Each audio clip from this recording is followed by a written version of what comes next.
வணக்கம்.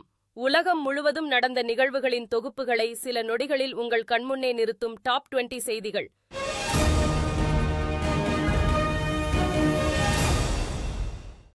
தமிழர் திருநாளாம் பொங்கல் பண்டிகையை மக்கள் புத்தாடை அணிந்து புது பானையில் பொங்கலிட்டு கலை நிகழ்ச்சிகளுடன் கோலாகலமாக கொண்டாடினர்.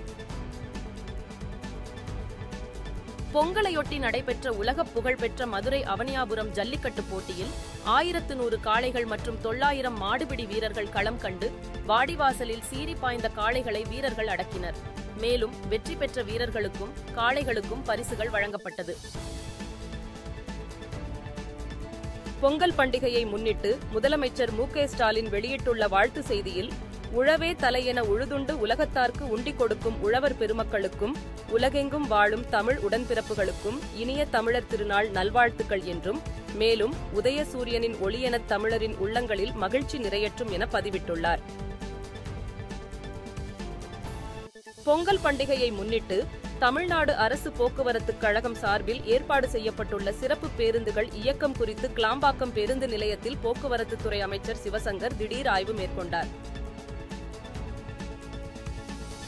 ஈரோட்டில் அடுத்த மாதம் 5ஆம் தேதி நடைபெறவுள்ள இடைத்தேர்தலில் நாம் தமிழர் கட்சி சார்பாக சீதாலட்சுமி போட்டியிடுவார் என்று அக்கட்சியின் தலைமை ஒருங்கிணைப்பாளர் சீமான் தெரிவித்துள்ளார்.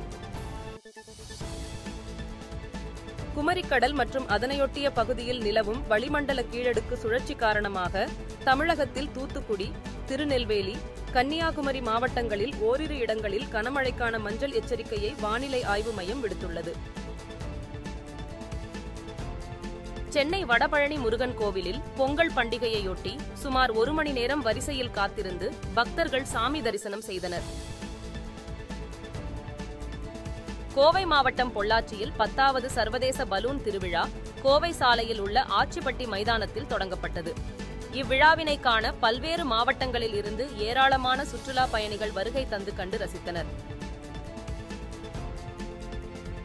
ஈரோடு கிழக்கு தொகுதியில் வாக்குப்பதிவிற்காக 237 வாக்குச்சாவடி மையங்களில் 284 மின்னணு வாக்குப்பதிவு எந்திரங்கள், 284 கட்டுப்பாட்டு கருவிகள், 308 விவிபேட் கருவிகள் ஆகியவை பாதுகாப்பாக வைக்கப்பட்டுள்ளது. மேட்டூர் அணையின் நீர்மட்டம் இன்று காலை 114.74 அடியில் இருந்து 114.44 அடியாக சரிந்துள்ளது. மேலும் அணையின் தற்போதைய நீர் இருப்பு 84.88 டிஎம்சியாக உள்ளது. பொங்கல் பண்டிகை முடிந்து சென்னை திரும்பும் பயணிகளின் வசதிக்காக வரும் 18ஆம் தேதி ஞாயிறு மாலை 4 மணிக்கு மதுரையில் இருந்து முன்பதிவில்லா சிறப்பு மெமு ரயில் இயக்கப்பட உள்ளதாக தெற்கு ரயில் அறிவித்துள்ளது. சென்னையில் 22 கேரட் ஆபரண தங்கத்தின் விலை சவரனுக்கு 80 ரூபாய் குறைந்து 58,640 ரூபாய்க்கு விற்பனை செய்யப்படுகிறது. தங்கம் விலை கிராமுக்கு 10 ரூபாய் குறைந்து 7,330 ரூபாய்க்கு விற்பனை செய்யப்படுகிறது. வெள்ளி விலை கிராமுக்கு 2 ரூபாய் குறைந்து 100 ரூபாய்க்கு விற்பனை செய்யப்படுகிறது. விழுப்புரத்தில் இருந்து புதுச்சேரிக்கு சென்ற ரயில் தரம் புரண்டு விபத்திற்குள்ளானதால் சென்னையில் இருந்து நாகர்கோவில் செல்லும் வந்தே பாரத் ரயிலில் சென்ற பயணிகள் அவதிக்குள்ளாகினர். மத்திய அமைச்சரும் தெலங்கானா மாநில பாஜக தலைவருமான ஜி. கிஷன் ரெட்டியின் இல்லத்தில் நடைபெற்ற பொங்கல் சங்கராந்தி கொண்டாட்டங்களில் பிரதமர் நரேந்திர மோடி கலந்து கொண்டு பொங்கலை கொண்டாடினார். கர்நாடக அமைச்சர் லட்சுமி ஹெப்பால்கர் காரில் சென்று கொண்டிருந்த போது திடீரென நாய் ஒன்று சாலையில் குறுக்கே ஓடியதால் ஓட்டுநரின் கட்டுப்பாட்டை இழந்த கார் நெடுஞ்சாலை அருகே உள்ள மரத்தின் மீது வேகமாக மோதியதில் லட்சுமி ஹெப்பால்கருக்கு காயம் ஏற்பட்டது. இதையடுத்து விபத்து குறித்து போலீசார் விசாரணை மேற்கொண்டு வருகின்றனர். மத்திய ஆசிய நாடான தஜிகிஸ்தானில் நிலநடுக்கம் ஏற்பட்டது. இந்த நிலநடுக்கம் ரிக்டர் அளவில் 4.1 பதிவானதாக தேசிய நில அதிர்வு மையம் தெரிவித்துள்ளது.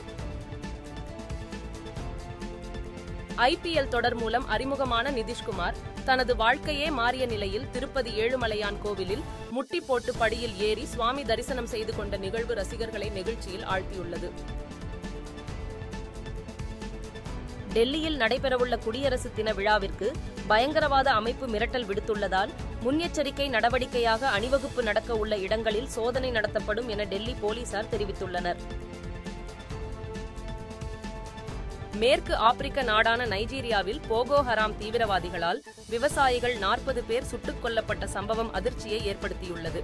மேலும் 30,000-க்கும் மேற்பட்டோர் கொல்லப்பட்டதாக தகவல் வெளியாகியுள்ளது. அமெரிக்க அதிபராக டொனால்டு டிரம்ப் பதவி ஏற்க உள்ள நிலையில் அதற்கு முன் வருகிற பேச்சுவார்த்தை வெற்றியடைந்து இஸ்ரேல் காசா இடையில் போர் நிறுத்தம் ஏற்படும் எனவும் ஹமாஸ் 33 பிணை கைதிகளை விடுதலை செய்ய தயாராக இருப்பதாக தகவல் வெளியாகியுள்ளது. இத்துடன் டாப் 20 செய்திகள் நிறைவு பெறுகிறது. உலகில் நடக்கும் நிகழ்வுகளை துல்லியமாக தெரிந்து கொள்ள பாருங்கள் AI இன் டாப் 20 செய்திகள்.